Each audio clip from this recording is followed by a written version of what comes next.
আজ আমি এমন একটি বিষয় নিয়ে কথা বলতে চাই যা তোমার জীবন চিরতরে বদলে দিতে পারে, তোমার নিজের শক্তি। আমরা প্রত্যেকেই অসীম সম্ভাবনা নিয়ে জন্মাই, কিন্তু সময়ের সাথে সাথে আমরা নানা সীমাবদ্ধতার কথা শুনতে থাকি। কেউ বলে তুমি পারবে না, এটা খুব কঠিন, এটা তোমার জন্য নয়, এবং সবচেয়ে খারাপ ব্যাপার হলো আমরা নিজেরাই এইসব কথা বিশ্বাস করতে শুরু করি। কিন্তু একটা কথা মনে রাখো, প্রত্যেক সফল মানুষ, প্রত্যেক কিংবদন্তি তোমার মতোই একদিন শুরু করেছিলেন। তাদেরও সন্দেহ ছিল, ভয় ছিল, কিন্তু তারা সেই ভয়কে নিজেদের বাধা হতে দেয়নি। ভাবো তো, থমাস এডিসন যদি 10,000 বার ব্যর্থ হওয়ার পর হাল ছেড়ে দিতেন, তাহলে আজ আমরা আলো পেতাম না। তিনি বারবার চেষ্টা করে সফল হয়েছেন। সফলতা এবং ব্যর্থতার মধ্যে পার্থক্য খুবই সহজ। যারা সফল হয় তারা কখনো হাল ছাড়ে না, তারা বারবার চেষ্টা করে যতদিন না জয়ী হয়।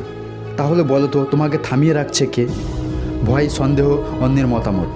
যাই হোক না কেন, আজই সিদ্ধান্ত নাও সেই বাধাগুলো ভেঙে ফেলার। তোমার ভেতরে এক অগ্নিশিখা আছে, এক অবার শক্তি লুকিয়ে আছে। তুমি কল্পনাও করতে পারবে না তুমি কতটা শক্তিশালী। এই পৃথিবী অপেক্ষা করছে তোমার জাগ্রত হওয়ার জন্য, তোমার প্রতিভা দেখার জন্য।